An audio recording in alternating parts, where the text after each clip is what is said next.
Hello friends, welcome back. In this video, we are going to discuss further more questions from 80 to 120 questions. These are again related to banking.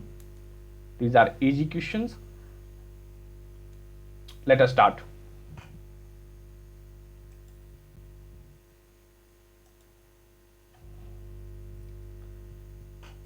Eighty first question कहता है कि RBI target the growth of money supply in economy based on RBI money supply की growth कैसे economy में देखता है, ये किससे बात पे डिपेंड करता है। तो पहला स्टेटमेंट कहता है कि ये it is based on expected real GDP growth rate. Second statement nominal level of inflation. तो मनी सप्लाई कैसे रिलेटेड है, अटेम्प्ट कीजिए प्लीज आप लोग।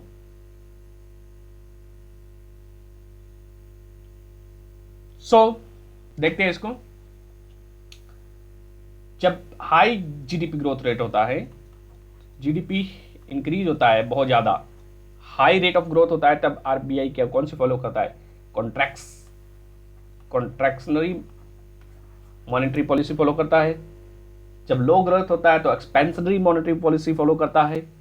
लो ग्रोथ होती है तब क्या है, आरबीआई एक्सपेंशनरी मॉनेटरी पॉलिसी, यानी कि वो मनी की सप्लाई बढ़ा देता है। तो ये ग्रोथ जीडीपी पे डिपेंड करता है, बिल्कुल करता है। इन्फ्लेशन जब ज्यादा होता है तो आरबीआई क्या है, again contractionary monetary policy follow करता है। वहां पे क्या है, वो मनी सप्लाई इकोनॉमी के अंदर डिक्रीज कर देता है। जब कम होता है तब उसको मनी सप्लाई को बढ़ा देता है आरबीआई। तो दोनों करेक्ट है। इनके आधार पे ही आरबीआई मनी सप्लाई की ग्रोथ है वो इकोनॉमी में देखता है। सी फॉर कलकत्ता इसका आंसर है। नेक्स्ट क्वेश्चन देखते हैं, ये आप पढ़ सकते हो इसके साथ में। आरबीआई का जो इन्फ्लेशन का टारगेट कितना होता है, मॉनेटरी पॉलिसी कमेटी का 4 ± 2% होता है। मॉनेटरी पॉलिसी कमेटी टारगेट को मॉनिटर करती है। जो इन्फ्लेशन का टारगेट होता है वो सेंट्रल गवर्नमेंट डिसाइड करती है। बाकी ये सारे क्वेश्चन आगे आएंगे। 82nd question, which of the following statements are true regarding RBI. इनमें से कौन से स्टेटमेंट्स ट्रू हैं रिगार्डिंग आरबीआई। तो फर्स्ट स्टेटमेंट कहता है as per the RBI act 1934, as per RBI act 1934 RBI is bound to undertake the receipt and payment and other banking operation of the central government. RBI act 1934 के अनुसार RBI को central government का receipt, payment and other banking operations हैं वो करने पड़ते हैं। ये बिल्कुल सही बात है, दिस इज करेक्ट। तो it is mandatory on RBI. Second statement कहता है per the RBI act 1934 RBI is obliged to act as a banker to the state government. तो स्टेट गवर्नमेंट का भी आरबीआई क्या है, बैंकर की तरह काम करता है। एक्सेप्ट हमने देखा था कि सिक्किम को छोड़ के RBI act as a banker to the state government also. Both the statement are here correct. तो answer for this is C for Calcutta. Let us see solution. Section 20 of the RBI act 1934, उसके अंदर it is obligation on RBI to take the payment receipt of the central government and manage its exchange, remittances and other banking activities of the government. That is done by the RBI. Section 21, it is done with the right to transact the government of Union of India. It has right. So RBI also has the right to transact the government business under section 21. तो state governments they sign memorandum of understanding sign करती हैं। State government transaction are carried out by the RBI in term of agreement. वो agreement sign करते हैं RBI के साथ, तभी वो करते हैं under the section 21A of the RBI act 1934। Government of Sikkim का कौन कर रहा है, एसबीआई कर रहा है, state bank of India. SBI कब बना था, 1955 में नेशनलाइज किया गया था एसबीआई को। ये बना कब था, ये पहले प्राइवेट बैंक होता था। आरबीआई कब नेशनलाइज किया गया था, 1949। आरबीआई आया था एज अ फेडरल बैंक हुआ करता था उससे पहले। जो गवर्नमेंट ऑफ इंडिया का एक्ट 1935 था उसके अंदर आरबीआई को एस्टेब्लिश किया गया था, फेडरल बैंक। देन आगे देखते हैं। अगला क्वेश्चन है, which of the following statement are regarding agency banks of RBI. Regarding ये करेक्ट है। तो फर्स्ट स्टेटमेंट कहता है एजेंसी बैंक क्या होता है कि आरबीआई की एजेंसी की तरह काम करते हैं ये बैंक्स, यानी कि जो लोन्स आते हैं, बैंक्स हैं, बैंक वो आरबीआई से लोन लेते हैं और फिर वो क्या है, पब्लिक को लोन देते हैं। पब्लिक यानी कि इंडस्ट्री है, फार्मर्स है, सबको लोन देते हैं। तो they are acting as a agency of RBI. On the behalf of RBI they are distributing the credit. So first statement is RBI act 1934 allow RBI to appoint agency bank. तो RBI appoint कर सकता है agency bank को, this is correct. Scheduled payment bank and small finance bank can act as agency bank. Yes, they scheduled payment bank भी है, payment bank and small finance bank दोनों ही क्या है, एजेंसी बैंक की तरह काम कर सकती हैं। थर्ड स्टेटमेंट क्या है, only those private bank which are off stand size are allowed to act as a agency bank. ये कंडीशन अभी खत्म कर दी गई है, तो ये गलत है। पहले ये कंडीशन हुआ करती थी कि एक सर्टेन साइज का जो प्राइवेट बैंक है वो आरबीआई का एजेंसी की तरह काम कर सकता है। अभी कोई इस पे कोई साइज की कोई लिमिट नहीं है, no limit on the size of the bank. Private bank में ये है वो क्या है कि एजेंसी की तरह काम करता है। शेड्यूल्ड कॉमर्शियल बैंक, यानी कि शेड्यूल्ड कॉमर्शियल बैंक कौन से होते हैं, जो सेकंड शेड्यूल के अंदर आते हैं आरबीआई के। आरबीआई एक्ट 1934 के सेकंड शेड्यूल के अंदर जो बैंक है वो शेड्यूल्ड बैंक है, वो भी क्या है, एजेंसी की तरह काम करते हैं आरबीआई की। तो इसका आंसर हो जाएगा first and second are correct. तो answer for is this B for Bombay. So RBI carry out the general banking business of the government through its own office and commercial bank. सारा काम तो RBI नहीं कर सकता खुद, तो इसके लिए एजेंसी की जरूरत पड़ती है इनको, एजेंसी बैंक्स की तरह, जिनको एजेंसी बैंक बोलते हैं। Section 45 of the RBI act 34 के अंदर आरबीआई अपॉइंट करता है इन एजेंसी बैंक्स को। It can be scheduled commercial bank और small finance bank, but they required RBI permission की जरूरत पड़ती है पहले उनको। So any scheduled commercial bank और private bank can act as a, now small payment bank as well as small finance bank they can act as a agency bank. तो payment bank को बनाया गया था नचिकेत मोर कमेटी के बाद में, नचिकेत मोर committee के रिकमेंडेशन पे पेमेंट बैंक को बनाया गया था। Payment bank and small finance bank दोनों क्या हैं, डिफरेंशिएटेड बैंक हैं। ये डिफरेंशिएटेड बैंक है, तो टेक्नोलॉजी का यूज करते हुए फाइनेंशियल इंक्लूजन को बढ़ावा देने के लिए स्मॉल फाइनेंस बैंक और पेमेंट बैंक को लाया गया था अभी।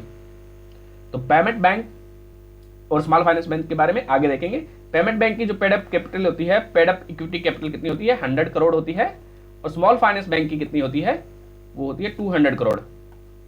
तो पेमेंट बैंक है वो स्मॉल फाइनेंस बैंक में कन्वर्ट हो सकता है, यस हो सकता है। और जो पेमेंट बैंक है वो क्रेडिट कार्ड इश्यू नहीं कर सकता, उसमें 2 लाख रुपए तक का ही पैसा डिपॉजिट किया जा सकता है पेमेंट बैंक में। हम आगे देखेंगे अभी उस बाकी। Next question, which of the following are part of, which of the following functions are part of RBI acting as a banker to the bank. तो RBI we now that act as a banker to the banks. First statement is enabling the bank to maintain their account with RBI for statutory reserve requirement। तो statutory reserve requirement कौन कौन सी होती हैं, these are CRR and SLR। तो ये जो reserve requirement के लिए आरबीआई CRR के लिए कुछ आरबीआई के पास केस में रखना पड़ता है, केस CRR केस में कुछ मनी आरबीआई के साथ रखना पड़ता है बैंकों को।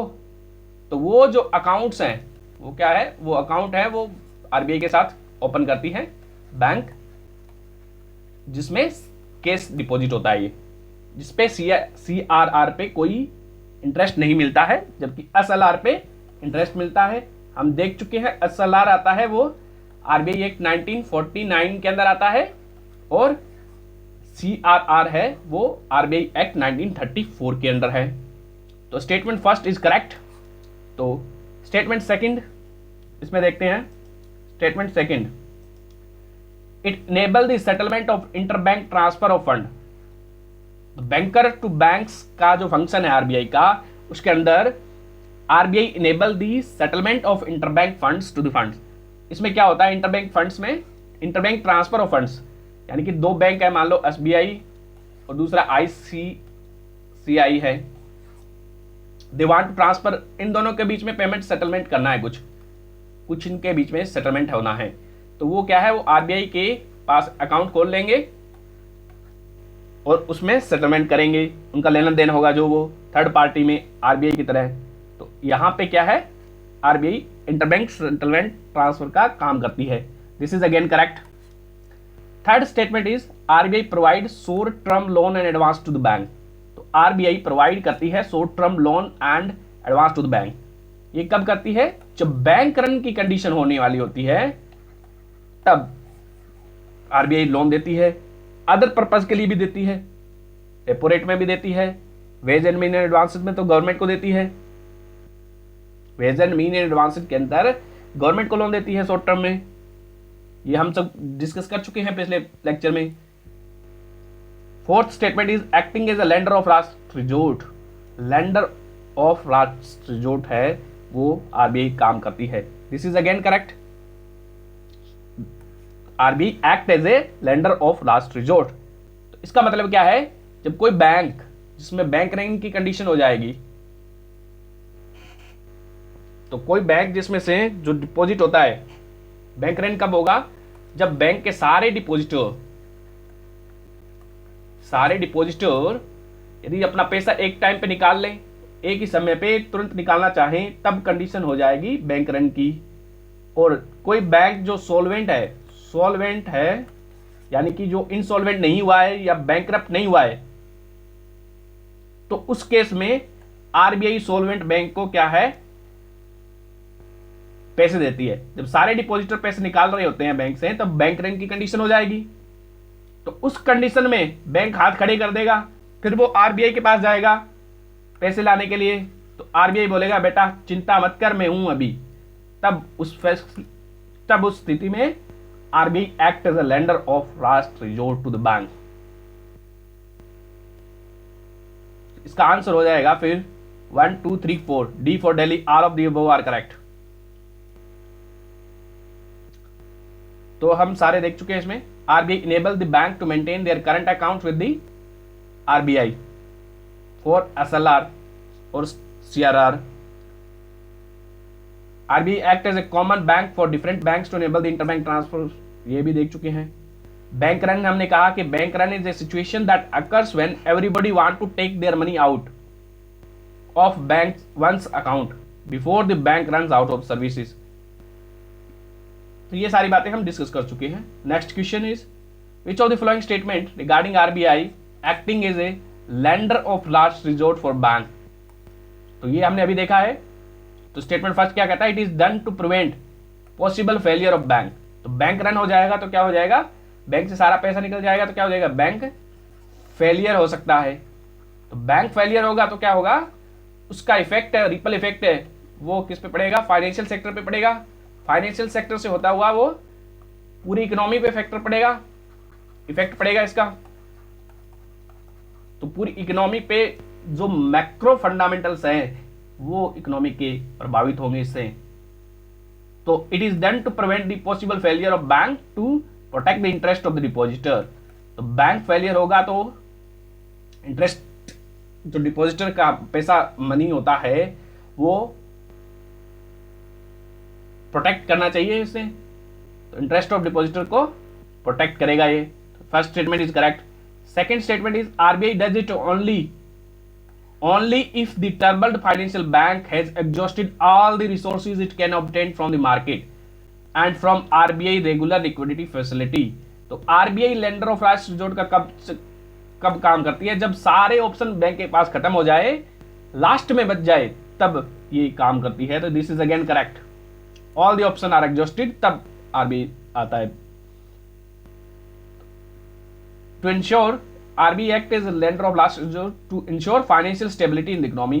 ये हम अभी देख चुके हैं। This is again correct. Answer is D for Delhi. All of them are correct, all of the above are correct. Next question, ये हम सारी बातें डिस्कस कर चुके हैं, आप पढ़ सकते हो आराम से। Then next question, which of the following statement are true regarding lender of last resort. तो lender of last resort, it is provided to, statement first कहता है it is provided to insolvent bank. Insolvent bank यानी कि जो bank corrupt हो गया है उस बैंक को ये फैसिलिटी मिलेगी क्या? नहीं, ये फैसिलिटी केवल इंसॉल्वेंट बैंक को मिलेगी, केवल और केवल सॉल्वेंट बैंक को, जिसमें टेम्परेरी कोई क्राइसिस आ गया है, अचानक से कोई क्राइसिस आ गया है जिसके कारण ऐसी स्थिति उत्पन्न हुई है, तो उसको ही दिया जाएगा। इंसॉल्वेंट बैंक के लिए फैसिलिटी अवेलेबल नहीं है। Then RBI provides funds for long period. इसके अंदर आरबीआई शॉर्ट पीरियड के लिए फंड देता है, लगभग 90 डेज के लिए फंड देता है। This is again wrong. Lender of last resort के अंदर लगभग 90 डेज का फंड देता है RBI only. Third statement is that RBI provide fund against collateral and at a penal rate. This is correct. तो इसमें कोलेट्रल के अगेंस्ट और पिनल रेट पे ये इंटरेस्ट दिया जाता है, यानी कि जो repo rate, generally repo rate होती है तो repo rate plus some rate, repo rate plus 3 कर लो मान लो, तब उतने पे पेनल रेट पे क्या है आरबीआई पैसे देता है इसको। तो this is again C for Calcutta answer इसका। सो हमने देख लिया लेंडर ऑफ लास्ट रिजोर्ट में क्या होता है, RBI provide emergency liquidity assistant to stressed but solvent individual bank to foster macroeconomic and financial stability.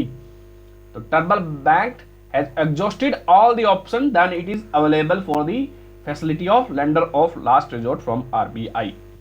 So this is typically provided for a 90 days के लिए प्रोवाइड की जाती है ये facility at a penalty rate above the repo rate. Only solvent but illiquid banks are eligible. Next question is which of the following are characteristic situation for bank run? Bank run कब हो जाएगा? Bank run कब कौन सी condition में हो जाएगा? Statement first कहता है customer withdraw their deposits fearing that bank will run out of reserve. यानी कि बैंक के पास उतना पैसे नहीं होगा, लोगों को यह समझ में आ जाए कि डिपॉजिटर्स यानी कि लोग को समझ आ जाए कि बैंक में इतने पैसे नहीं हैं कि वो हमारा जो डिपॉजिट है उसको दे सके, बैंक की कंडीशन खराब होने वाली है, लोगों को ऐसा अंदेशा हो जाए, तब लोग अपना जल्दी जल्दी क्या है पैसे निकालेंगे, तो उस कंडीशन में बैंक रन हो सकता है। This is correct.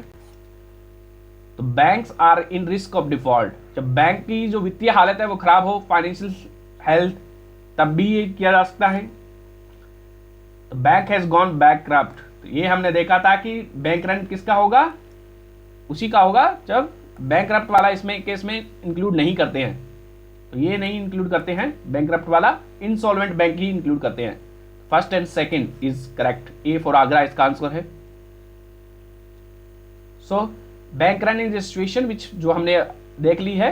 सोल्वेंसी क्या होती है? Solvency is ability of a company to meet its long term financial obligation, या फिर लॉन्ग टर्म जो इसके वादे होते हैं पूरे करने होते हैं वो। तो in extreme cases bank reserve may not be sufficient to cover the withholds, तब आरबीआई से वो लोन लेता है at a penal rate as a lender of last resort. 88th question, which of the following functions are part of RBI acting as a banker to the central government. तो हम जानते हैं कि RBI central government का भी banker की तरह काम करता है। तो फर्स्ट स्टेटमेंट कहता है it maintain the account of various central government funds like consolidated fund of India, contingency fund, public account of India. तो आरबीआई ये सब अकाउंट मेंटेन करता है। कंसोलिडेटेड फंड ऑफ इंडिया कौन से आर्टिकल के अंदर है? 266 के अंदर है। तो ये कॉन्टिजेंसी फंड के अंदर है 267 ऑफ द कॉन्स्टिट्यूशन के अंदर आता है। तो statement first is correct. Second statement कहता है RBI act as adviser to the government on monetary and banking related matters. Yes, this is again correct. तो आरबीआई एक्ट एज एडवाइजर, तो advice देता है गवर्नमेंट को मॉनेटरी और banking related matter पे, यदि ले तो गवर्नमेंट ले तो देता ही है। थर्ड कहता है RBI provide ways and mean advance to the government, ये हम देख चुके हैं, आरबीआई देता है this is correct. Temporary mismatch हो जाए तब उसके लिए वेज एंड मीन एडवांसेस की लेके आया गया था, दिस इज करेक्ट। थर्ड कहता है कि RBI floats, fourth statement is RBI floats loan and manages them on the behalf of the government, यानी कि गवर्नमेंट का जो लोन है आरबीआई मैनेज करेगा, तो वो कौन सा फंक्शन हो जाएगा, वो डेब्ट मैनेजर का फंक्शन हो जाएगा, डेब्ट मैनेजर। तो वो banker to the central government का काम नहीं है, वो क्या है, डेब्ट मैनेजर का काम है। तो ये स्टेटमेंट रॉन्ग हो जाएगा। Answer for this question is 1, 2 and 3, that is C for Calcutta. ये आप पढ़ सकते हो। Then 89th question, which of the following statement consider the following statement regarding notice money. Notice money के रिगार्डिंग स्टेटमेंट हैं। फर्स्ट स्टेटमेंट कहता है it is a money market instrument for overnight lending. तो नोटिस मनी क्या होता है, overnight lending के लिए होता है क्या, नहीं। नोटिस मनी होता है वो 2 to 14 डेज की लेंडिंग के लिए होता है। ओवरनाइट लेंडिंग के लिए जो मनी मार्केट इंस्ट्रूमेंट है वो कौन सा है, कॉल ऑप्शंस। कॉल ऑप्शंस कितने होते हैं, 1 डेज के लिए होते हैं ओवरनाइट लेंडिंग के लिए। तो ओवरनाइट के लिए तो नहीं है, फर्स्ट रॉन्ग हो गया। ये 2 से 14 डेज के लिए होता है, लोन ले सकती हैं नोटिस मनी के अंदर। सेकंड स्टेटमेंट कहता है it is issued by commercial bank and other financial institution. तो नोटिस मनी कॉमर्शियल बैंक और other financial institution like NBFCs, NABARD, they can issue, yes they can issue. Third statement it is generally a secured instrument. तो notice money is generally a unsecured instrument. Unsecured instrument होता है, इसका मतलब क्या है, उसके पीछे एसेट की बैकिंग नहीं होगी। हम कोई भी किसी को लोन देते हैं तो उसके लिए क्या देखते हैं, एसेट देख के लेते हैं। जैसे कोई मनी लेंडर देता है तो वो जमीन गिरवी लिखा देता है तो वो सिक्योर्ड हो जाता है। तो ये अनसिक्योर्ड इंस्ट्रूमेंट है। Answer for this question is C for Calcutta, 2 only is correct. तो कॉल मनी और notice money market form an important segment of Indian economy. Money market के अंदर लेस देन 1 ईयर वाली आती है। तो call money market funds are transacted on overnight basis and notice money market they are transacted between 2 to 14 days we have seen. Participate in call money market कौन कौन से हो सकते हैं, कॉमर्शियल बैंक हो सकता है, प्राइमरी डीलर हो सकते हैं, सिलेक्टेड म्यूचुअल फंड्स भी हो सकते हैं। The next question is which of the following statement are regarding the commercial papers? Commercial paper के रिगार्डिंग कौन सा ट्रू है, इट इज अनसिक्योर्ड डेब्ट इंस्ट्रूमेंट। तो कॉमर्शियल पेपर है वो कॉमर्शियल कंपनीज इसको रिलीज करती है। कॉमर्शियल कंपनी जैसे कि अडानी इसको रिलीज कर सकता है, अंबानी कर सकता है। तो वो लोग हैं वो इसको कॉमर्शियल पेपर को रिलीज करते हैं। तो ये अनसिक्योर्ड डेब्ट इंस्ट्रूमेंट होता है। अनसिक्योर्ड डेब्ट इंस्ट्रूमेंट होता है, ये काइंड ऑफ लोन होता है unsecured. This is correct. It is a short term money market instrument. Commercial paper is a short term money market instrument, है या नहीं। NBFC issues commercial papers, NBFC can issue, this is a short term, yes this is short term होता है commercial paper. All of them are correct, D for Delhi is correct answer. तो commercial paper is a unsecured money market instrument issued in form of promissory note की form में issue किया जाता है। इसका मतलब है they want to promise to pay in future, there is a promise to pay in the future. तो money क्या होता है, हमारा रुपये भी क्या है, वो भी क्या है, एक प्रोमिसरी नोट है। हेज फंड भी क्या होता है, वो प्रोमिसरी नोट की तरह होते हैं। The original tenure of this can be, commercial paper का 7 डेज से 1 ईयर तक हो सकता है, 7 डेज से 1 year. NBFC, all financial institution like NABARD and cooperative society, government entities और अदर कंपनीज इसको इश्यू कर सकती हैं कॉमर्शियल पेपर को। Next question, certificate of deposit. Correct statement बताना है इसके regarding. So certificate of deposit क्या होता है, जब हम किसी बैंक में एफडी कराते हैं यानी कि फिक्स डिपॉजिट कराते हैं, तो वो हमें क्या करता है, वो एक डिपॉजिट सर्टिफिकेट देती है कि आपका पैसा इतना डिपॉजिट हो गया, तो वो देती है डिपॉजिट सर्टिफिकेट। ये क्या है, सर्टिफिकेट ऑफ डिपॉजिट है। ये दोनों अलग अलग चीजें हैं। ये डिपॉजिट सर्टिफिकेट होता है वो नॉन ट्रेडेबल होता है, नॉन ट्रेडेबल। ये सर्टिफिकेट ऑफ डिपॉजिट है, ये एक ट्रेडेबल इंस्ट्रूमेंट है। This is a tradable instrument. तो it is a secured instrument issued by the bank. Certificate of deposit is a money market instrument. पहला तो गलत है, it is a money market instrument, yes this is correct. ये secured नहीं होता है, ये भी अनसिक्योर्ड होता है। This is again wrong. Answer for this is B for Bombay.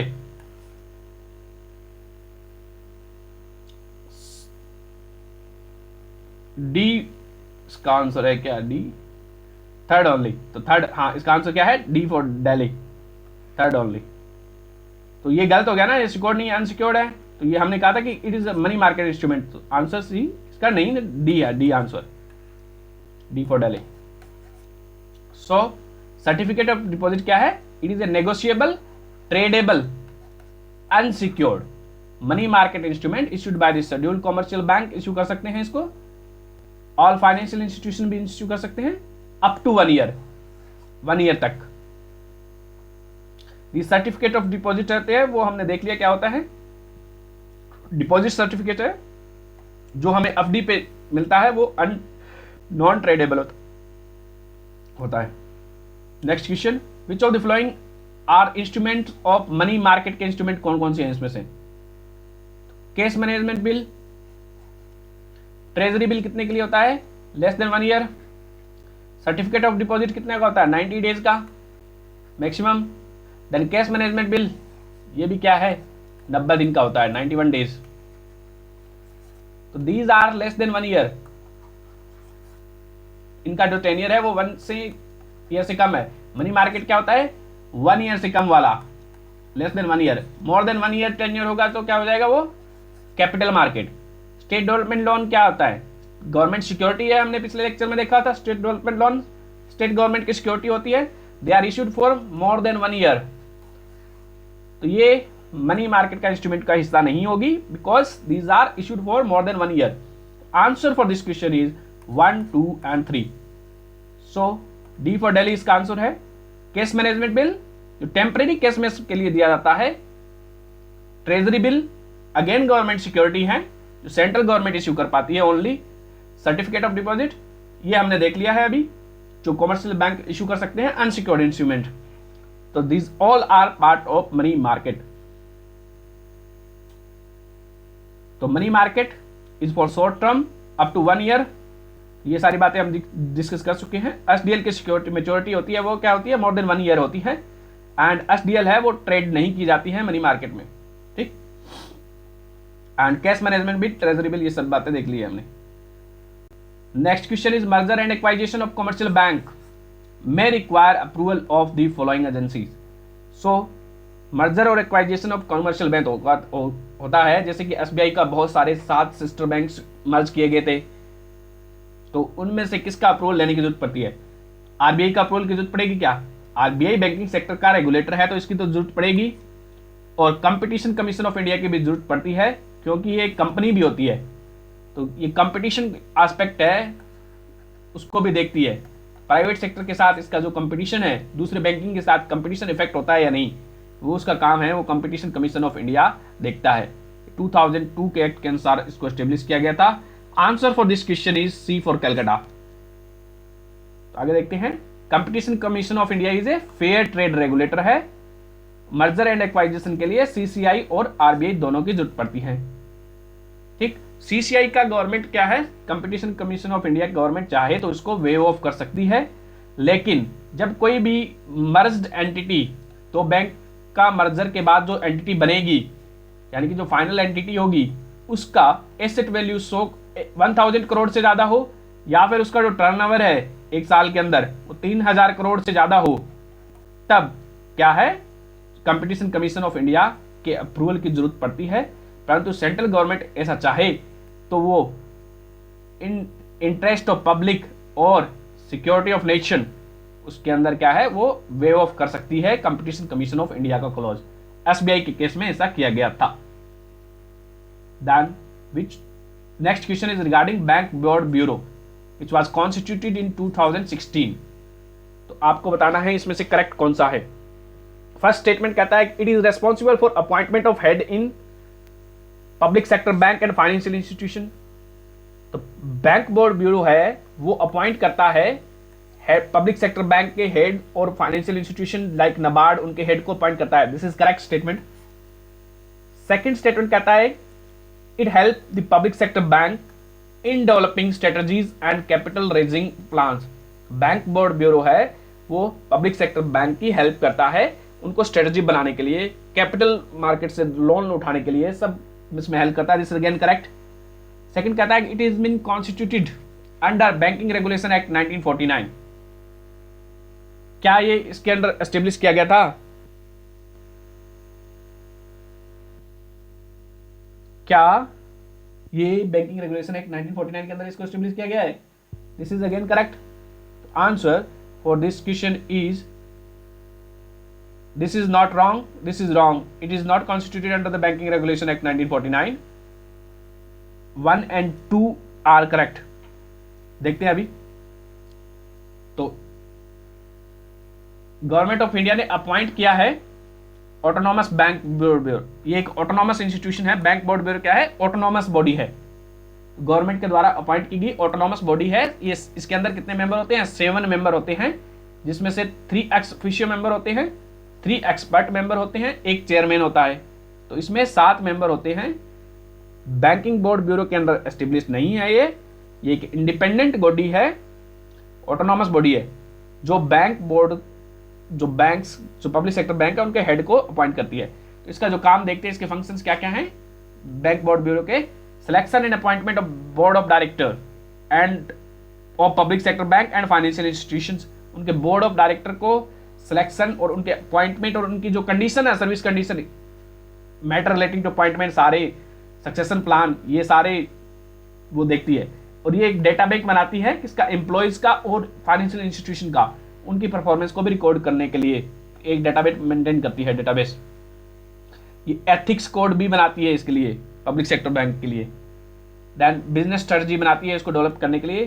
Training के लिए कैसे करोगे, ये सारे प्रोग्राम इसके अंदर आते हैं। ये इस पे रिकमेंडेशन देती है बैंक बोर्ड ब्यूरो, जो कि एक ऑटोनॉमस इंस्टीट्यूशन है। आगे देखते हैं। Which of the following statements are regarding the bank board bureau के रिगार्डिंग है। It select the first statement कहता है it select the chief of LIC, NABARD and public financial institution. ये हम अभी देख चुके हैं, तो ये क्या है? करेक्ट है। सेकंड स्टेटमेंट कहता है the person selected by the bank board bureau. तो बैंक बोर्ड ब्यूरो जो पर्सन सिलेक्ट करेगा उसका सिलेक्ट होने के बाद उसको अप्रूवल की जरूरत पड़ेगी किसके? अपॉइंटमेंट कमेटी ऑफ कैबिनेट के अप्रूवल की जरूरत पड़ती है। This is again correct. Final decision है वो अपॉइंटमेंट कमेटी ऑन कैबिनेट ही लेती है। This is correct. This answer for this C for Calcutta. ये आप पढ़ सकते हो खुद से। बैंक बोर्ड ब्यूरो था वो कौन सी कमेटी के रिकमेंडेशन से एस्टेब्लिश किया गया था? पीजे नायक कमेटी के रिकमेंडेशन से इसको एस्टेब्लिश किया गया था। एक ऑटोनॉमस इंस्टीट्यूशन है, आरबीआई एक्ट के अंदर नहीं आता है, ठीक है। डन, ये आप पढ़ सकते हो। बैंकिंग इन्वेस्टमेंट कंपनीज क्या होती है? बैंक, इसने एक रिकमेंडेशन भी दिया था पीजे नायक कमेटी ने बैंक इन्वेस्टमेंट कंपनी का, जो जितने भी गवर्नमेंट के जो बैंक हैं, शेड्यूल्ड बैंक हैं, उनको एक कंपनी बना के, होल्डिंग कंपनी बना के, जिसका नाम होगा बैंकिंग इन्वेस्टमेंट कंपनी, जिसमें सारे शेयर है जो कंपनी को दे दिए जाएंगे और ये ऑटोनॉमसली मैनेज करेगी। तो ये रिकमेंडेशन है इसका, another recommendation of PJ Nayak committee. Next question is consider the following statement regarding the insurance cover provided to depositor by Deposit Insurance and Credit Guarantee Corporation। तो DICGC जो कि RBI की 100%, RBI की क्या है? 100% फुल्ली बॉडी है, fully अवन्ड body है। RBI इसको फुल्ली अवन करता है 100%। ये RBI की बॉडी, RBI की एक कंपनी है, deposit insurance credit guarantee corporation है। जो इसके काम देखते हैं क्या है, आगे देखते हैं, पढ़ते हैं। तो फर्स्ट स्टेटमेंट कहता है कि all the commercial bank and urban cooperative bank have to register with DIGC for providing insurance to the depositors. तो डिपॉजिटर क्या है? हम क्या है? डिपॉजिटर्स और पब्लिक के जो अपना मनी है, पब्लिक अपना पैसा क्या है वो बैंक में डिपॉजिट करती है, बैंक में। तो कितना पैसा इंश्योरेंस होता है कि वो बैंक वाले लेके भाग जाए या बैंकरप्ट हो जाए, तब उस केस में कुछ तो मिलना चाहिए डिपॉजिटर्स को। तो वो कितना रुपए है, 5 लाख रुपीज पर पर्सन पर बैंक, ये इतना इंश्योर्ड होता है। तो ये जो बैंक है जिसे हमने जमा कर रहे हैं, ये बैंक वो क्या है, शेड्यूल कमर्शियल बैंक हो सकता है या प्राइवेट बैंक हो सकता है, कुछ भी हो सकता है। तो उसको DICGC, तो ये जो कंपनी है deposit insurance and credit guarantee, इसके साथ रजिस्टर करना पड़ता है। जितने भी बैंक है, शेड्यूल्ड कमर्शियल बैंक हैं और अनदर बैंक है, उनको इसके साथ रजिस्टर करना पड़ता है। और इसको प्रीमियम देता है ये बैंक है वो इसको प्रीमियम देता है। ये 5 लाख रुपए जो हमने मिलेंगे उसका इंश्योरेंस का जो प्रीमियम है वो कौन देता है, ये बैंक देता है। वो जो डिपॉजिटर है, पब्लिक है, उस पे पास नहीं कर सकता है, नहीं RBI ये देता है। कौन देता है, जो बैंक जिसमें हम डिपॉजिट कर रहे हैं वो ये प्रीमियम देता है। तो ये प्रीमियम है वो सर्टेन परसेंटेज होता है, इसकी फिक्स्ड अमाउंट होती है, वो DICGC को देना पड़ता है, मैंडेटरी होता है इन बैंक्स को। तो आगे देखते हैं इसको। Statement first is correct. Second statement कहता है RBI इनकर द इंश्योरेंस प्रीमियम बर्डन, ये गलत है। हमने अभी क्या देखा है, ये प्रीमियम बर्डन बैंक को देना पड़ेगा। थर्ड स्टेटमेंट कहता है गवर्नमेंट इनकर द इंश्योरेंस प्रीमियम बर्डन, ये भी गलत है, बैंक को करना पड़ेगा। तो fourth statement is DICGC provide insurance only in case of bank gone bankrupt, ये गलत बात है। ये यदि बैंक प्रॉम्प्ट करेक्टिव एक्शन के अंडर भी आ जाएगा, कोई भी बैंक RBI के PCA फ्रेमवर्क के अंदर आ जाएगा या फिर RBI के ऑब्जर्वेशन में आ जाएगा, उस ड्यूरेशन के दौरान भी क्या है, उसको DICGC को इंश्योरेंस कवर देना पड़ेगा 90 दिन के अंदर अंदर। तो ये गलत है। Answer for this A for Agra. देखते हैं। तो DICGC से हमने देखा कि 100% सब्सिडी है RBI की, 5 लाख रुपए पर पर्सन पर बैंक इंश्योरेड होते हैं, ये सब हम देख लिया है। It was established through DICGC act 1961 statutory body है, ठीक है। तो every insured bank is liable to pay premium to DICGC है, हमने देख लिया है। प्रीमियम कॉस्ट टू डिपॉजिटर्स को पास नहीं की सकते। जो गवर्नमेंट का जो पैसा जमा होता है बैंक में और दूसरे बैंक का जो पैसा जमा होता है बैंक्स में, गवर्नमेंट और बैंक का जो पैसा जमा है वो इंश्योर्ड नहीं होता है। तो गवर्नमेंट में कौन सा हो सकता है, स्टेट गवर्नमेंट हो सकती है, सेंट्रल गवर्नमेंट हो सकती है और फॉरेन गवर्नमेंट है, तीनों ही हैं। उनका जो पैसा है वो इंश्योर्ड नहीं होता है। So deposit of foreign government, central government, state government and inter bank deposits are not covered और इंश्योर्ड अंडर इट। तो बाकी बातें हमने देख ली है, आप पढ़ सकते हो, इसको पढ़ने की जरूरत है तो पढ़ लीजिए, नहीं तो कोई बात नहीं। अगला क्वेश्चन, अगला स्टेटमेंट है, क्वेश्चन है पेमेंट बैंक के रिगार्डिंग। तो स्टेटमेंट फर्स्ट कहता है they can open demand and time deposit account both. तो पेमेंट बैंक हमने देखा था कि ये क्या है, डिफरेंशिएटेड बैंक है। टेक्नोलॉजी के द्वारा फाइनेंशियल इंक्लूजन को बढ़ावा देने के लिए इसको लाया गया है और ये प्रोवाइड करेगा। इसके अंदर क्या है, रेमिटेंसेज मेनली माइग्रेंट लेबर जो रेमिटेंसेज भेजते हैं कंट्री के अंदर ही, वो इसके थ्रू वो जल्दी से भेज सकते हैं पेमेंट बैंक के। तो उसके अंदर क्या है, ओनली डिपॉजिट पेमेंट बैंक के अंदर एक्सेप्ट किए जाते हैं। क्रेडिट ये नहीं देता है, लोन नहीं देता है, क्रेडिट नहीं देता है, और इसके अंदर टाइम डिपॉजिट अकाउंट नहीं खोले जाते हैं। This is wrong. Demand deposit तो खोले जाते हैं बट नॉट टाइम डिपॉजिट नहीं है। तो स्टेटमेंट फर्स्ट इज रॉन्ग। तो सेकंड स्टेटमेंट हमने देखा है कि डिफरेंशिएटेड बैंक है ये, this is correct. Third, they make, तो ये जो बैंक है पेमेंट बैंक, वो बैंकिंग कॉरस्पॉन्डेंस का काम कर सकते हैं दूसरे बैंक का, यस। तो बैंकिंग कॉरस्पॉन्डेंस क्या होते हैं, ये एजेंट होते हैं बैंक का, तो दूसरे बैंक का एजेंट का काम कर सकता है। फोर्थ है दे विल प्रोवाइड पेमेंट और remittances services to the migrant labour workforce and small business. This ये भी हम देख चुके हैं अभी, तो this is correct. Answer for this question is first is wrong, rest are correct, C for Calcutta. So तो इनका फंक्शन क्या हो जाएगा, मेन एक्टिविटीज जो पेमेंट बैंक कर सकते हैं वो क्या है, 2 लाख रुपए तक पर पर्सन से डिपॉजिट एक्सेप्ट कर सकते हैं, डिपॉजिट एक्सेप्ट करेंगे 2 लाख तक। ये जो सारा पैसा बैंक में आएगा, पेमेंट बैंक में डिपॉजिट हो जाएगा, तो वो क्या है, वो या तो सेंट्रल गवर्नमेंट की सिक्योरिटी खरीद ले, या स्टेट गवर्नमेंट की सिक्योरिटी खरीद ले, या फिर दूसरे बैंक में उसको इन्वेस्ट करना पड़ेगा, सारा का सारा इस पैसे को इन्वेस्ट करना पड़ेगा। इसकी मिनिमम पेड अप कैपिटल कितनी होती है, 100 करोड़ रुपीज इसकी minimum paid up equity capital होती है। ये टाइम डिपॉजिट एक्सेप्ट नहीं करते हैं पेमेंट बैंक, लैंडिंग एक्टिविटी नहीं देते हैं, नो लैंडिंग, लैंडिंग नहीं करेंगे तो इसके लिए क्या क्या है, क्रेडिट कार्ड की भी जरूरत नहीं पड़ेगी, credit card can not issue, debit card issue कर सकते हैं, डेबिट कार्ड और एटीएम कार्ड इशू कर सकते हैं, क्रेडिट कार्ड नहीं इशू कर सकते। Payment and remittances services through various channel ये कैन प्रोवाइड कर सकते हैं। They can act as banking correspondence of another bank, yes, distribution of simple financial product like mutual fund and insurance दे सकते हैं। तो पेमेंट बैंक को क्या है, CRR केस रिजर्व रेशियो, जो कि RBI के पास में केस में रखना पड़ता है, वो रखना पड़ता है, इसको भी SLR भी मेंटेन करना पड़ता है। SLR बैंक अपने पास भी रख सकता है, RBI के पास भी रख सकता है। It can be in form of other cash और other security, government security, gold में भी हो सकता है। सो स्मॉल फाइनेंस बैंक को भी CRR और SLR मेंटेन करना पड़ता है। तो अपोजिट ऑफ डिफरेंशिएटेड बैंक है, क्या होते हैं, यूनिवर्सल बैंक जो सबको सर्विस देते हैं, डिफरेंशिएटेड बैंक होते हैं वो एक सेक्शन को ही देते हैं। आगे देखते हैं, consider the following statement regarding India post payment bank. India post payment bank, तो नाम से क्या है, इसमें 2 हटा दे, तो इंडिया पोस्ट का एक पेमेंट बैंक है। ये पेमेंट बैंक के जो सारे फीचर इस पे भी एप्लीकेबल होंगे। तो it allow demand and fix deposit both, गलत है, हमने अभी देखा था फिक्स डिपॉजिट एक्सेप्ट नहीं करते हैं पेमेंट बैंक।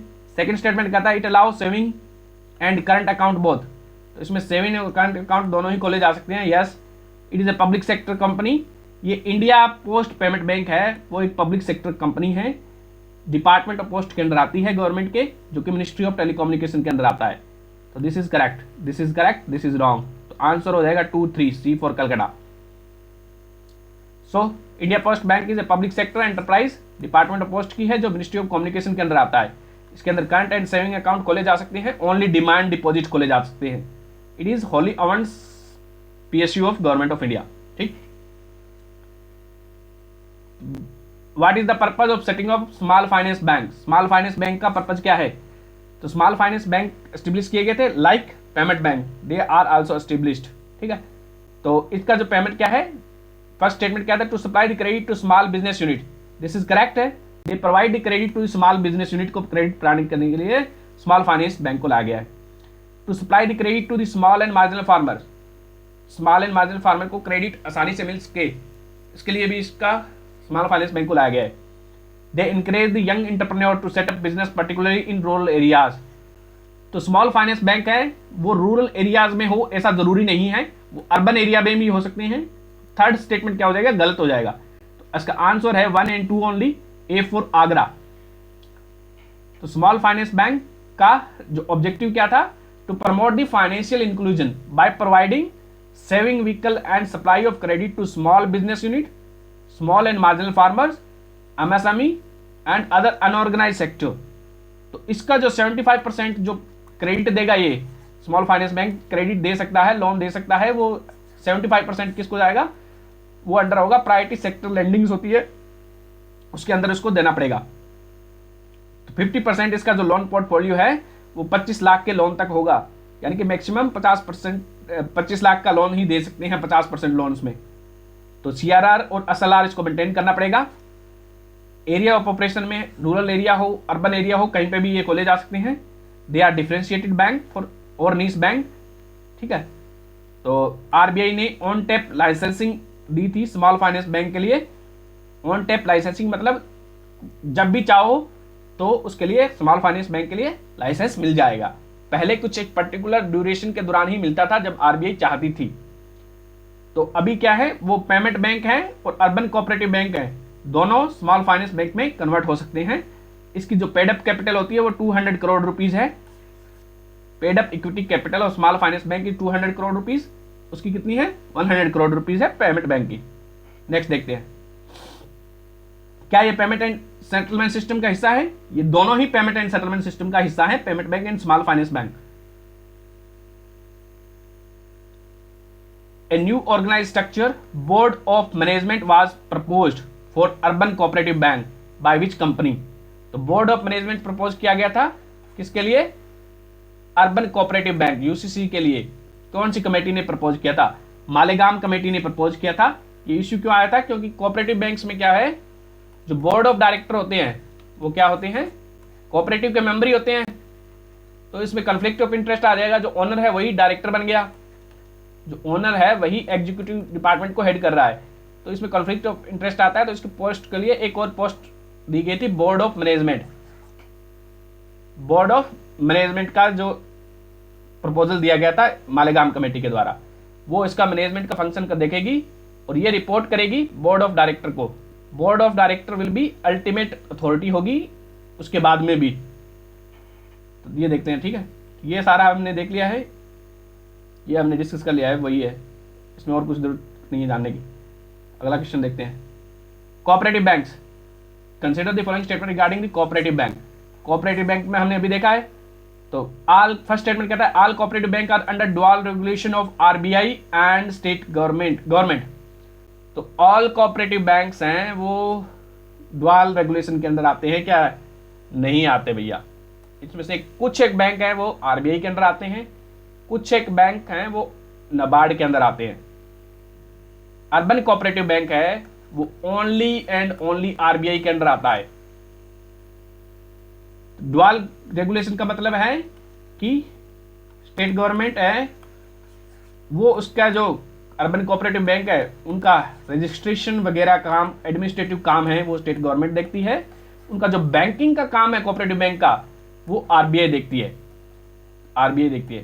तो इसके अंदर जो डिस्ट्रिक्ट कोऑपरेटिव बैंक्स हैं और स्टेट कोऑपरेटिव बैंक है उन पे ड्यूअल रेगुलेशन आता है, वो ड्यूअल रेगुलेशन इन दोनों के अंदर आते हैं। मल्टी सोसाइटी कोऑपरेटिव बैंक है वो अलग होते हैं।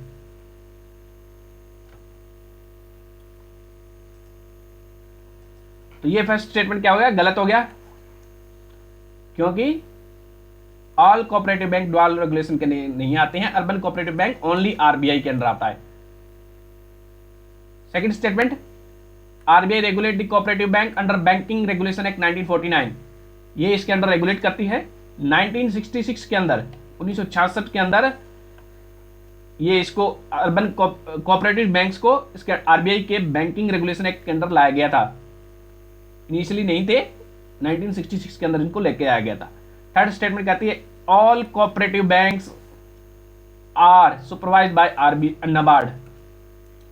तो जो प्राइमरी कोऑपरेटिव बैंक्स होते हैं, प्राइमरी कोऑपरेटिव एग्रीकल्चर सोसाइटीज होती हैं, प्राइमरी एग्रीकल्चर क्रेडिट सोसाइटी है वो भी क्या है? कोऑपरेटिव बैंक होती हैं।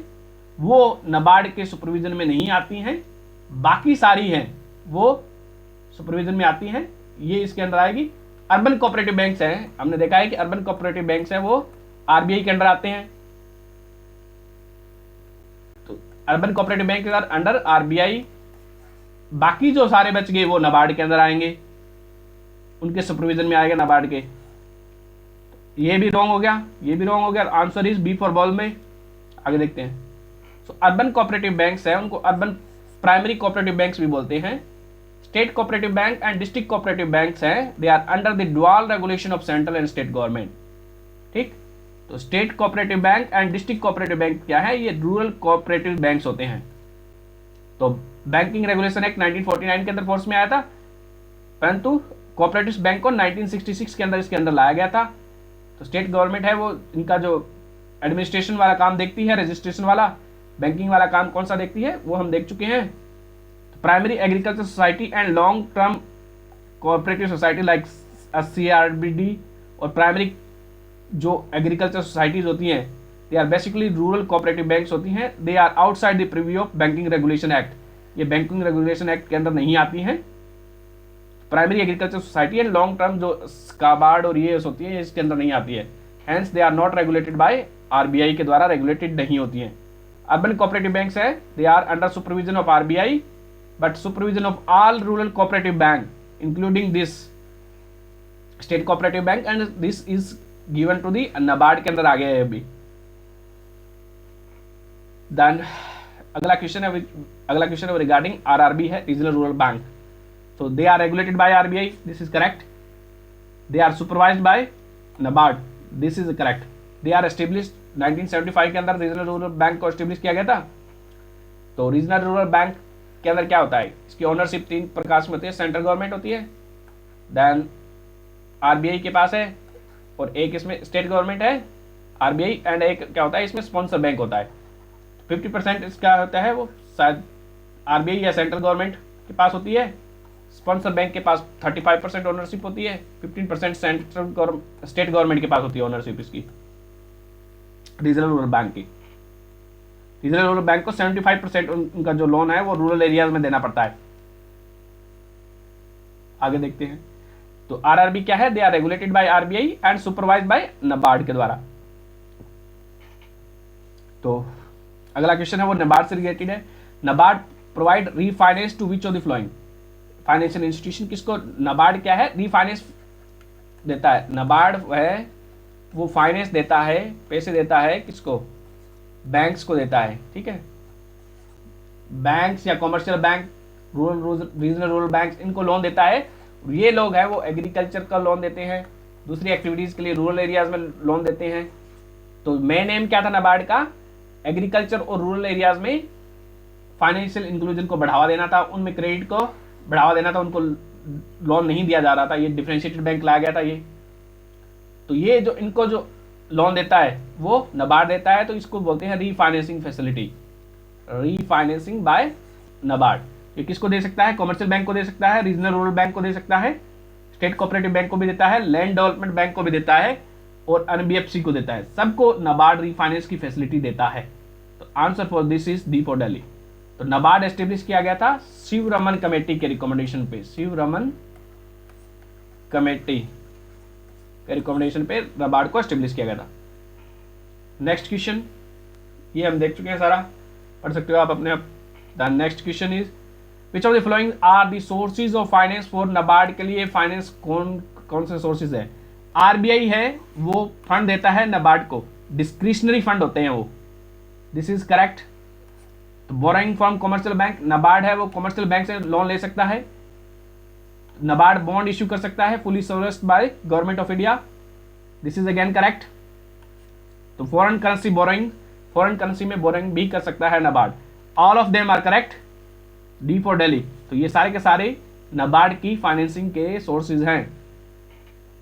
Next question, NABARD is 100% owned by the government of India and, तो इसमें जो है आरबीआई डिस्क्रिशनरी फंड देता है, इसको दे सकता है चाहे तो।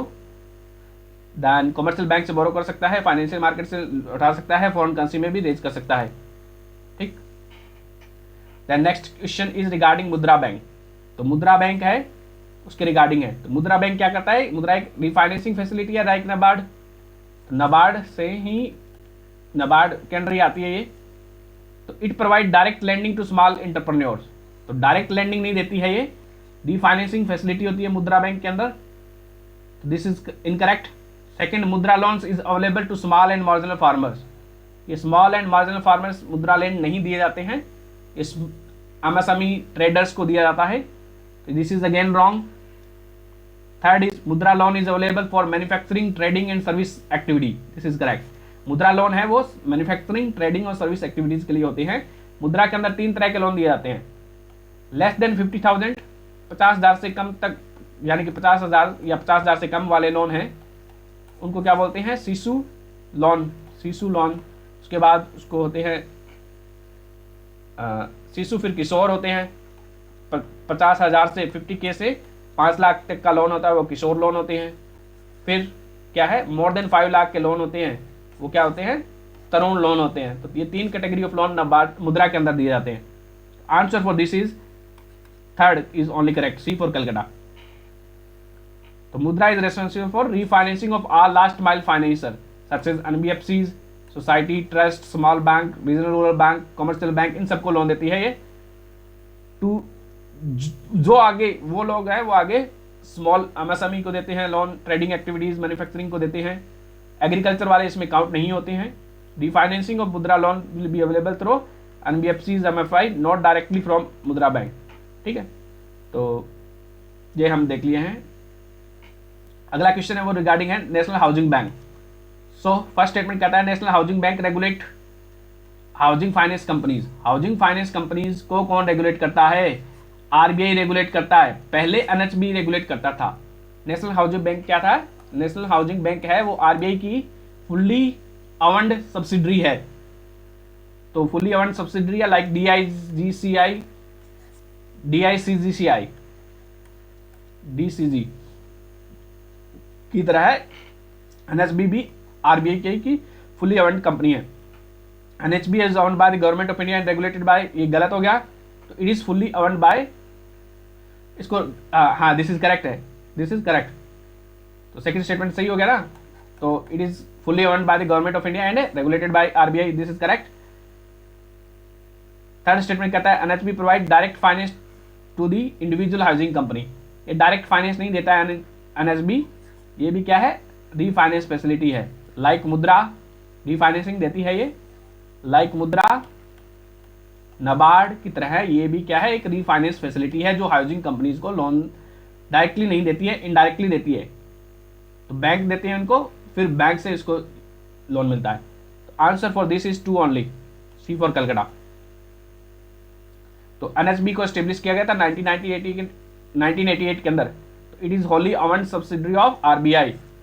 तो entire stake of India NHB से आरबीआई के पास आ गए हैं। NHB is regulated by RBI के द्वारा रेगुलेट की गई है। It does not extend direct credit at individual level but extend the indirect finance देती है ये, जो हम देख चुके हैं। अगला क्वेश्चन है हाउसिंग फाइनेंस कंपनीज क्या होती हैं? Housing finance companies are under direct supervision of RBI. तो ये हमने अभी देखा, ये करेक्ट है। Housing finance companies are category of non banking financial companies. Yes, these are NBFCs. NBFC क्या होती हैं? दीज आर कंपनीज होती हैं जो कंपनीज एक्ट के अंदर इनको रजिस्टर किया जाता है। कंपनी एक्ट 2013 एक और पहले भी आ चुका है कंपनी एक्ट, उसके अंदर इसको रजिस्टर किया जाता है एनबीएफसी को। एनबीएफसी डिमांड डिपॉजिट इशू नहीं कर सकती हैं, लोन नहीं दे सकती हैं। ये लोन दे सकती हैं, डिमांड डिपॉजिट एक्सेप्ट नहीं कर सकती, डिपॉजिट एक्सेप्ट नहीं कर सकती। डिपॉजिट एक्सेप्ट करने के लिए डिपॉजिट टेकिंग होती है, दूसरा नॉन डिपॉजिट होती है। दो प्रकार की होती है, deposit taking and depositing, non deposit taking NBFCs. So NBFCs होती हैं वो डिमांड डिपॉजिट है वो एक्सेप्ट नहीं कर पाती हैं, डिमांड डिपॉजिट डीडी एक्सेप्ट नहीं करती हैं। इनमें फॉरेन इन्वेस्टमेंट एनबीएफसी में 100% फॉरेन इन्वेस्टमेंट अलाउड किया गया है एनबीएफसी के अंदर। इनको रिजर्व रेशियो, एनबीएफसी को रिजर्व रेशियो एसएलआर मेंटेन करने की जरूरत नहीं होती है। इनके लिए एनबीएफसी के लिए ये डिपॉजिट टेकिंग वाली होती है, एक दूसरी नॉन डिपॉजिट टेकिंग होती है, परंतु डिमांड डिपॉजिट वो एक्सेप्ट नहीं करती हैं। तो डिपॉजिट वाली होती है, उनको क्या है फिर अगेन रेगुलेट करना पड़ता है। तो ये जो डायरेक्टर जो डीआईसीजीआईसी की इंश्योरेंस फैसिलिटी थी उसके अंडर ये नहीं आती हैं, एनबीएफसी नहीं आती है। आगे देखते हैं एनबीएफसी हाउसिंग फाइनेंस कैटेगरीज है, वो एक तरह की एनबीएफसी है। तो उससे अभी इनको एनएचबी से रेगुलेट करती थी, अभी 2019 के बाद में ये आरबीआई के डायरेक्ट कंट्रोल में आ गई है। तो अगला क्वेश्चन है consider the following statement regarding peer to peer lending platforms in India. तो peer to peer lending platforms ये क्या होती है? पीयर टू पीयर लेंडिंग क्या होती है? यदि आप मेरे को, आप से मैं लोन ले रहा हूँ तो ये डायरेक्टली नहीं लेते हैं, तो उसके लिए एक इंटरमीडिएटरी की जरूरत पड़ती है। वो एक प्लेटफॉर्म के थ्रू लेते हैं, एक डिजिटल प्लेटफॉर्म की तरह लेते हैं, और वो क्या होता है? Peer to peer lending platform होता है, उसको इंटरमीडिएटरी कहते हैं। जैसे हम क्या करते हैं, लोग क्या करते हैं, वो अपना पैसा है वो बैंक के पास जमा करते हैं, फिर बैंक है वो उसमें से कुछ 1% मान लेते हैं, 20% क्या है अपने पास रिजर्व में रख लेता है। तो पीपल डिपॉजिट मनी डिपॉजिट करेंगे, ठीक है। 100 रुपये डिपॉजिट किए, तो लोगों ने 100 रुपये डिपॉजिट किए मैंने बैंक में, तो 20 रुपये क्या है बैंक अपने पास रिजर्व में रख लेगा, और 80 रुपये क्या है मार्केट में लोन में दे देगा। मार्केट को लोन में दे देगा। तो इस तरह से मनी क्रिएशन का काम है वो बैंक करती है। टोटल मनी कितना हो जाएगा, 100 रुपये जो मेरे पास हो जाएगा बैंक डिपॉजिट, 80 रुपये इसने लोन दे दिया, तो टोटल मनी कितना हो जाएगा, मनी क्रिएटेड कितना हो जाएगा, 180 हो जाएगा। इस तरह से मार्केट्स में मनी क्रिएट किया जाता है। तो peer to peer lending platform है वो आरबीआई रेगुलेट करती है। ये एक नॉन एनबीएफसी होती है, नॉन बैंकिंग फाइनेंशियल कंपनी, ठीक है। Peer to peer lend forms होती हैं वो एक नॉन बैंकिंग फाइनेंशियल कंपनी होती हैं जो लैंड नहीं कर सकती, जो लोन नहीं दे सकती, अपने आप से लोन नहीं दे सकती, ठीक है। इसके अंदर एक लेने वाला होता है, एक देने वाला होता है। ये प्लेटफॉर्म खुद लोन नहीं देती है। दे can not provide credit guarantee भी नहीं देती है ये। तो इसका आंसर हो जाएगा 1 and 1 only. This is correct, first is correct. A for Agra इसका आंसर है। सो ये जो peer to peer lending platform है वो क्या क्या कर सकते हैं, they can not deposit issue नहीं, रेज नहीं कर सकते, they can not lend on their own, they can not provide credit guarantee, they cannot facilitate or permit any secured lending linked to the platform, they shall not provide any assurance to the recovery of loans की कोई assurance नहीं देंगे। तो यह जो platform है जो participant की निगरानी करेंगे, उनकी क्रेडिट रेटिंग, रिस्क प्रोफाइलिंग सब करेंगे। यानी कि जो ये प्लेटफॉर्म है पीयर टू पीयर लैंडिंग है, उस पर जो बंदे सारे ए बी सी इसमें रजिस्टर करेंगे तो उनकी इन्फॉर्मेशन के बारे में ध्यान रखेंगे और उनका रिस्क प्रोफाइलिंग करेंगे, किसका कितना लोन है, किस पे कितना है, सारा उसको देखेंगे। They provide assistance in distribution of payment of the loan amount, ये सारा काम कर सकते हैं इसमें, ठीक है। तो next question is NBFC raise their resources from which of the following. तो एनबीएफसीज अपने रिसोर्सेज क्या है, एनबीएफसी बैंक से लोन लेती है, yes this is correct. They can issue bond, NBFC bond issue कर सकती है कैपिटल फाइनेंशियल मार्केट में, this is correct. Money market से भी इश्यू उठा सकती है, हमने देखा है। देन एक्सटर्नल कमर्शियल बोरिंग से भी लोन इशू कर सकती है, लोन रेज कर सकती है NBFC. All of them are correct, D for Delhi. तो NBFC borrow from the bank and then lend करती है, क्या करती है, बोरो करती है देन लैंड करती है। तो मेन सोर्सेज होता है एनबीएफसी का, कमर्शियल पेपर भी इशू करती है, ये हम देख चुके हैं। Then they invest in the mutual funds होते हैं, वो भी एनबीएफसी में इन्वेस्ट करते हैं।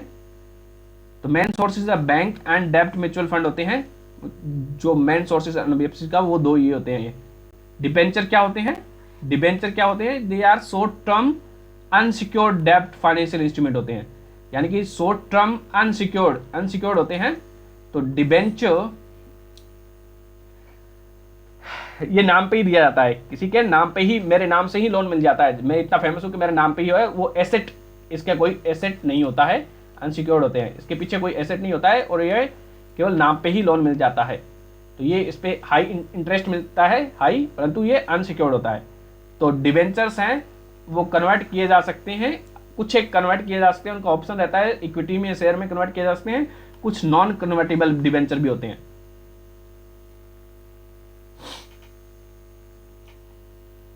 Next question is which of the following are risk factor for NBFC in their lending process. तो एनबीएफसी लैंड करती है, उनमें क्या रिस्क फैक्टर हो सकते हैं। तो एनबीएफसी क्या है, एनबीएफसी क्या है, यहां से डिपॉजिटर से पैसा इकट्ठा करती है, एबीसी डिपॉजिटर्स हैं उनसे पैसा इकट्ठा करती है, फिर उसको रिफाइन दूसरे डिपॉजिटर में लगा देती है, इसको तीसरे को लोन दे देती है, ये लोन दे देती है, ठीक है, एफ को लोन दे दिया इसने, ठीक है। तो यहां से क्या है, वो शॉर्ट टर्म में, ए और बी से क्या है, शॉर्ट टर्म में पैसे उठाती है, फिर एफ को ये क्या है, लॉन्ग टर्म क्रेडिट देती है, लॉन्ग टर्म क्रेडिट। तो इसके कारण क्या है, इन दोनों की एसेट और ये जो क्या है, एसेट और ये लायबिलिटी, ये जो लोन है वो क्या होगा, लायबिलिटी होगा जो रेज कर रही है, ये जो एसेट है लॉन्ग टर्म एसेट हो जाएंगे और ये लायबिलिटी है, तो इसके एनबीएफसी के एसेट और लायबिलिटी में क्या हो जाएगा, मिसमैच आ जाएगा। तो यहाँ से शॉर्ट टर्म में जो क्या है, ये लोन उठाती है, 2 साल के लिए डिपॉजिट करवाती है, फिर उसके लिए लोन को 50 साल के लिए दे देती है। तो इससे क्या है, उसकी एसेट और लायबिलिटी में क्या होता है, मिसमैच आ जाता है। दे रिलाई, फर्स्ट स्टेटमेंट कहता है, they rely on short term financing for the long term investment, this is correct. तो हमने अभी देखा है ये, ठीक है, एसेट लायबिलिटी मिसमैच हो जाता है, दिस इज अगेन करेक्ट। तो roll over risk for the commercial paper, तो this is again correct, answer is D for Delhi. तो रोल ओवर रिस्क क्या होता है, ये भी देखते हैं, ठीक है। सो एनबीएफसी हमने देख लिया कि उनका जो क्या है, कमर्शियल पेपर इशू कर सकती है लॉन्ग टर्म में, ठीक है, ये देख लिया हमने। शॉर्ट टर्म मिसमैच हो गया, लायबिलिटी मिसमैच, ठीक है। They are required to refinance this commercial paper as a, जो कमर्शियल पेपर इशू करती है उनको वो शॉर्ट टर्म में वो इसको रिफाइनेंस करने की जरूरत पड़ती है। यानी कि ये डिपॉजिट करवाती है ना शॉर्ट टर्म में, दो साल का मान लेते हैं, ठीक है, तो इनको फिर रिफाइनेंस करने की जरूरत पड़ती है फ्यू मंथ्स में। इनको भी तो क्या है, वापस लोन देना पड़ता है, तो फिर क्या है वो उसके लिए और लोन लेती है। इन लोगों को ABC को वापस देना पड़ता है, 2 साल के हैं या फिर 6 मंथ के लोन है, तो इनको वापस देना पड़ता है, ठीक है। तो यहाँ से तो लोन आएगा नहीं, तो इसके लिए क्या है वो मार्केट से और लोन उठाती है ज़्यादा इंटरेस्ट रेट पे और लोन उठाती है एनबीएफसी, तो उसको बोलते हैं रोल ओवर रिस्क। जब क्या है इसको फिल करने के लिए भी उसको और ज़्यादा एक्सपोजर करने पड़ेगा लोन को। The frequent repricing of the loan and advances exposes the NBFC to risk of the facing higher financing cost. तो इससे क्या है, जो हायर रेट पे द्वारा इसको लोन देगा तो हायर रेट पड़ता है, इसको ज़्यादा रेट पे देना पड़ता है। वर्स केस में क्रेडिट रेशनिंग की जरूरत पड़ जाती है। क्रेडिट रेशनिंग में क्या होता है, उसको जो एनबीएफसी है वो हाई इंटरेस्ट रेट देने के लिए तैयार है, परंतु फिर भी इसको लोन नहीं मिलता है, क्योंकि इसकी पोजीशन इतनी खराब हो जाती है, इस पर इतना डेब्ट हो जाता है कि इसको लोग लेना ही पसंद नहीं करते हैं। Credit rationing is the limiting by the lenders of the supply on additional credit to the borrower who demands funds even if the latter is willing to pay fund.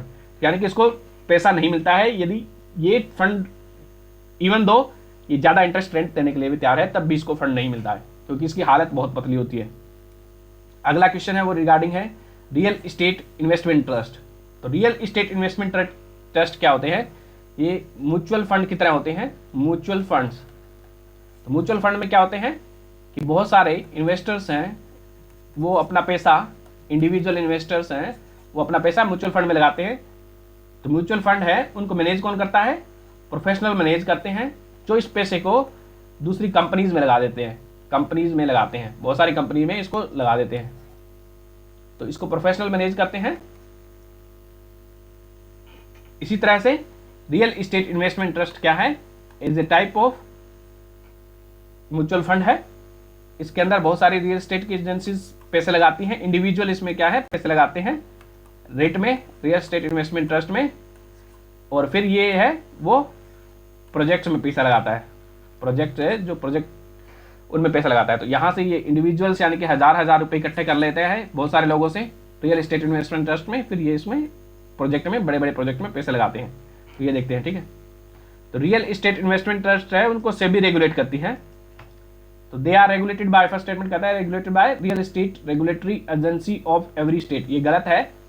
इनको रीट्स को सेबी रेगुलेट करती है, security exchange board of India. तो it will make real estate sector accessible to small investor. ये हमने देख लिया कि रियल एस्टेट इन्वेस्टर से इंडिविजुअल भी हजार रुपए यहाँ पे लगा सकते हैं, दिस इज करेक्ट। तो this is wrong, answer is B for Bombay.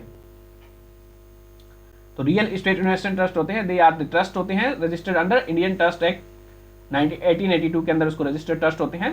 They are like, उनका एक फंड होता है लाइक म्यूचुअल फंड, ठीक है। तो funds are invested in real estate property में, उनको फंड लगाए जाते हैं। Then real estate are like mutual fund like institution होते हैं, they enable the instrument of the real estate, ठीक है। ये देख लिया हम सब। इनको रेगुलेट कौन करता है, सेबी रेगुलेट करता है। This is again SEBI has also approved the infrastructure investment trust along with the infrastructure के लिए है वो हो क्या होगा, इंफ्रास्ट्रक्चर इन्वेस्टमेंट ट्रस्ट होता है, similar to the real estate में क्या होता है real estate investment infrastructure trust होता है, ठीक है। ये इंफ्रास्ट्रक्चर के लिए होता है, ठीक है। देन अगला क्वेश्चन है एंजल इन्वेस्टर के रिगार्डिंग। तो आपको बताना है इनमें से करेक्ट है कौन सा, एंजल इन्वेस्टर के रिगार्डिंग। फर्स्ट स्टेटमेंट कहता है कि एंजल इन्वेस्टर क्या है, दो चीजें होती है, एक एंजल इन्वेस्टर होता है, दूसरा क्या होता है, एक और होता है, क्या नाम स्किप हो गया। तो एंजल इन्वेस्टर क्या होता है, वेंचर कैपिटल फंड, दूसरा होता है वेंचर कैपिटल, ठीक है, वेंचर कैपिटलिस्ट। तो एंजल इन्वेस्टर क्या होता है, जैसे हमारी मम्मी होती है, ठीक है। तो हमें कुछ जो पैदा होते हैं तो हमें कुछ आता नहीं है, हमें बोलना भी नहीं आता है, तो हमें कुछ नहीं आता है, तो इनिशियल जो स्टेप चकना हमें कौन सिखाती है? मम्मी सिखाती है। तो मम्मी क्या है, हमारे लिए एंजल की तरह काम करती है। तो एंजल इन्वेस्टर क्या होते हैं? They are like angels, really में एंजल होते हैं जो जब स्टार्टअप नया नया खुलता है तो उसको कुछ पता नहीं होता है, तो उसको फर्स्ट स्टेप लेने में काम करते हैं, उसको पहला केस देते हैं, पहला फंडिंग करते हैं, तो वो एंजल इन्वेस्टर करते हैं। ठीक है, वो इंटरप्रेन्योर्स में इन्वेस्ट करते हैं, इवन दो वो प्रॉफिटेबल नहीं होगा तब भी वो वहां पे प्रॉफिट करते हैं। जबकि वेंचर कैपिटलिस्ट क्या होते हैं? दे आर लाइक स्कूल्स, जब हम सब बोलना सीख जाते हैं तब स्कूल में क्या जाते हैं हम, वहां पे वो क्या है, फिर हमारे को पढ़ना सिखाते हैं। तो वेंचर कैपिटलिस्ट क्या है, वो थोड़ा सा एस्टेब्लिश हो गया, स्टार्टअप कोई एस्टेब्लिश हो गया, उसका जो प्रॉफिट है, जो कि प्रॉफिट दे सकता है फ्यूचर में, ऐसे प्रोजेक्ट में क्या है, वेंचर कैपिटलिस्ट अपना फंड लगाते हैं। वेंचर कैपिटलिस्ट होता है लाइक म्यूचुअल फंड, बहुत सारे फंड इकट्ठा करते हैं, फिर ये क्या है, ये फंड लगाते हैं स्टार्टअप्स में जिनका प्रॉफिट दे सकते हैं जो आगे। ठीक, होप समझ में आ गया होगा। अभी देखते हैं इसको। तो angel investor are generally invest their own money, ये एंजल इन्वेस्टर जनरली अपना ओन मनी लगाते हैं, this is correct. They invest in small startups and entrepreneurs, this is again correct. They provide more favourable terms and condition as compare to other lenders, तो ये provide करते हैं, first finance ये देते हैं। Then angel investment is regulated by SEBI, this is again correct. तो angel investors और venture capitals दोनों ही क्या है, सेबी के द्वारा रेगुलेट किए गए हैं। Answer is D for Delhi. तो angel investor is a person who invest in the high risk companies में इन्वेस्ट करते हैं, typically before the companies have any revenue और प्रॉफिट। ठीक है, फर्स्ट स्टेप करने में उसको मदद करते हैं। Angel investor focus on helping the startup like the first step, ठीक है, रेदर देन द पॉसिबलिस्ट। तो बाकी सब हम देख चुके हैं। एंजल इन्वेस्टर्स क्या होते हैं, जो अल्टरनेटिव इन्वेस्टमेंट फंड होते हैं कैटेगरी ए के सेबी के साथ, उसके अंडर आते हैं। ठीक है, तो एंजल इन्वेस्टमेंट को भी, एंजल इन्वेस्टर को भी, और दूसरा कौन सा है, वेंचर कैपिटलिस्ट को, दोनों को क्या है, सेबी रेगुलेट करती है। तो अगला क्वेश्चन क्या है, एंकर इन्वेस्टर के रिगार्डिंग है। तो एंकर इन्वेस्टर्स ये कौन होते हैं? They are individuals investors investing first time in the stock.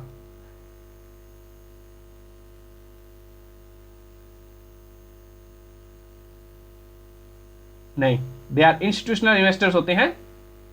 Anchor investor क्या होते हैं, वो इंस्टीट्यूशनल इन्वेस्टर होते हैं, वो are invited to invest just before the initial IPO होते हैं, तो उसको एंकर करते हैं। ये कोई इनिशियल पब्लिक ऑफर होते हैं, आईपीओ इशू किए जाते हैं, तो उसके लिए इंस्टीट्यूशनल इन्वेस्टर्स को बोला जाता है कि आप इतना पैसा लगा लो उसमें। एक दिन पहले उनके लिए खोला जाता है, वहाँ पे वो पैसे लगाते हैं, वो जो पैसे लगाते हैं उनको कुछ साल के लिए उसके लॉक इन पीरियड होता है, तो उन पे कुछ कंसेशन रेट पे उनको दिया जाता है, ताकि उनको देख के ही लोग और ज़्यादा आईपीओ में भाग ले, तो उसको वो एंकरिंग करते हैं आईपीओ की।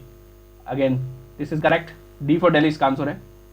तो anchor investor is A concept launch by SEBI ने लॉन्च किया था 2009 के अंदर।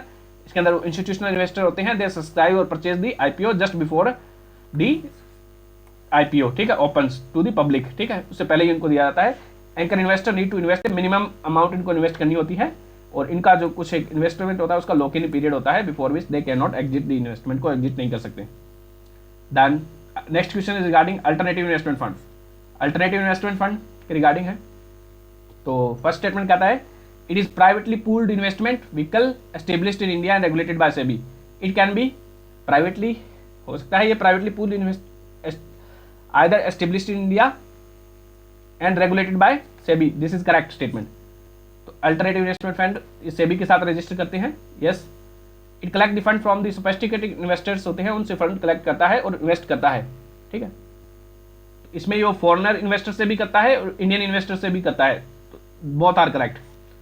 तो वेंचर कैपिटलिस्ट है वो क्या है, अल्टरनेटिव इन्वेस्टमेंट फंड है, ये भी हमने देखा था। एंजल कैपिटलिस्टिक है वो भी क्या है, अल्टरनेटिव इन्वेस्टमेंट फंड है, इसका हिस्सा है। All of them are correct, D for Delhi. तो alternative investment fund means any fund established और incorporated in India which is privately pooled investment vehicle which collect the money from sophisticated investors and then further apply. Alternative, they are registered with the SEBI. Angel investment fund and venture capital fund are part of this. So next question is regarding sovereign wealth fund. Statement first कहता है sovereign wealth fund क्या होता है, जो government के पास extra case आ जाता है, physical और ट्रेड सरप्लस से एक्स्ट्रा केस आ जाता है, तो उससे क्या होगा, फंड बना देती है, फंड बना देती है। जैसे कि सऊदी अरेबिया है या यूएई है, यूएई ले लो, ठीक है, वो तेल बेच के, ऑयल बेच के क्या है, बहुत सारा पैसा कमाती है और उसके पास एक्स्ट्रा पैसा आ जाता है तेल बेचने से, तो वो क्या है, सोवर्जन वेल्थ फंड बना देती है। तो फिर वो दूसरे सेक्टर्स में इन्वेस्ट करती है। ये सोवर्जन वेल्थ फंड से क्या है, दूसरे सेक्टर्स में इन्वेस्ट किया जाता है ताकि डाइवर्सिफाई कर सके। ऑयल बेस्ड इकोनॉमी होती है इनकी, यूएई की ऑयल बेस्ड इकोनॉमी है, तो उसको दूसरे सेक्टर्स में लगाया जाता है पैसे को, जहां से डाइवर्सिफाई करके इकोनॉमिक स्टेबिलिटी लाने की कोशिश की जाती है। फर्स्ट स्टेटमेंट कहता है sovereign wealth fund are the state owned investment fund, this is correct. They are established through the fiscal and trade surplus, yes, this is again correct. Third statement is they are used to stabilize budget and economy of the country from excess volatility in the revenue, this is again correct. तो sovereign wealth fund typically invest in the government owned fund, no, ये बहुत सारे invest करते हैं, बहुत सारों में करते हैं, ए बी सी में इन्वेस्ट करते हैं, तो दिस इज रॉन्ग हो जाएगा। ये answer for this is 1 2 3 1 2 3 D for Delhi, इसका आंसर हो D for Delhi. So सोवर्जन wealth fund ये हमने देख लिया है, ठीक है। दे typically invest in the multiple assets classes including publicly listed shares, fixed income, private equity, public डेब्ट, रियल एस्टेट, इंफ्रास्ट्रक्चर। गवर्नमेंट वाले में इन्वेस्ट नहीं करते हैं, प्राइवेट वाले में ज़्यादा इन्वेस्ट करते हैं, ठीक है। देन अगेन क्राउड फंडिंग, तो पब्लिक से पैसा उठाना क्या है, क्राउड फंडिंग है। It is a method of financing through the internet और सोशल मीडिया से पैसे उठाने, तो क्राउड से पुल किया जाता है, this is correct. Small amount of money इससे रेज किया जाता है, दिस इज अगेन करेक्ट, बहुत सारे लोगों से। It is also referred as market place financing भी बोलते हैं क्राउड फंडिंग को, this is again correct. All of them are correct, D for Delhi, ठीक। तो इसके कारण है वो कम रेट पे आपको लोन मिल जाता है क्राउड फंडिंग से। Next question is regarding ETF, exchange traded fund. तो जैसे म्यूचुअल फंड होता है वैसे ही क्या है, एक एक्सचेंज ट्रेडेड फंड होता है। तो एक्सचेंज, फर्स्ट स्टेटमेंट कहता है exchange ETF are traded like stock and can be brought and sold throughout the day. ETF are like stocks होते हैं, एक्सचेंज ट्रेडेड फंड ये लाइक स्टॉक्स होते हैं। इसमें क्या होता है कि जैसे म्यूचुअल फंड में बहुत सारे इन्वेस्टर्स पैसा लगाते हैं और वो म्यूचुअल फंड को म्यूचुअल फंड आगे फिर इनमें इन्वेस्ट करता है, उसी तरह से क्या होता है एक्सचेंज ट्रेडेड फंड में बहुत सारी कंपनियों के शेयर लिए जाते हैं। ईटीएफ के अंदर क्या है, बहुत सारी कंपनीज अपना शेयर यहाँ पे इसमें छोड़ देती हैं, शेयर ए कंपनी, बी कंपनी, सी कंपनी अपने शेयर इसमें डिपॉजिट करा देगी, फिर ईटीएफ को एक नए नाम से क्या है वो मार्केट में लॉन्च करेंगे। जैसे कि भारत 2022 है, भारत 22 ईटीएफ फंड है, उसके अंदर 22 पीएसयू एंड गवर्नमेंट सेक्टर का जो इसमें क्या है शेयर्स है उनको बेचते हैं, भारत 2020 के ब्रांड नेम से बेचते हैं। तो इन सब का जो भी भारत 2020 को सब्सक्राइब करेगा तो वो एक कंपनी में नहीं, इन सब कंपनियों में अपना पैसा लगा रहा होता है, ठीक। तो ETF are traded like stock, इसको ईटीएफ को स्टॉक की तरह ट्रेड किया जाता है। And can be bought throughout the day, इसको पूरे दिन में कभी भी खरीदा जा सकता है, दिस इज करेक्ट। तो ETF are used as vehicle for disinvestment, यानी कि डिसइन्वेस्ट करने के लिए भी इसका यूज किया जाता है, जैसे हम भारत 2022 का कर रहे हैं, आगे देखते हैं। ETF offers the benefit of diversification of risk, तो बहुत सारे स्टॉक्स में या शेयर्स में इन्वेस्ट कर रहा हूँ ना, ए बी सी बहुत सारी कंपनीज में कर रहा हूँ, रेदर देन कंपनी एक में ही ओनली। ए में करता ज़्यादा रिस्क होता, यदि वो पुअर परफॉर्म करे तो। अब मैंने ग्रुप ऑफ कंपनीज में कर दिया तो कम उसका डाइवर्सिफिकेशन क्या है, रिस्क का डाइवर्सिफिकेशन हो जाएगा, this is correct. Answer for is D for Delhi. तो concept of mutual fund is there, ये हमने देख लिया है, ठीक है। ETF are almost similar to the mutual fund but they differ in sense that ETF are traded on stock exchange throughout the day, जबकि mutual fund में आपको इन्वेस्ट करना पड़ता है तो वो एक दिन का ट्रांजेक्शन कंप्लीट हो जाता है, उसके बाद में ही इन्वेस्ट कर पाते हैं उसमें।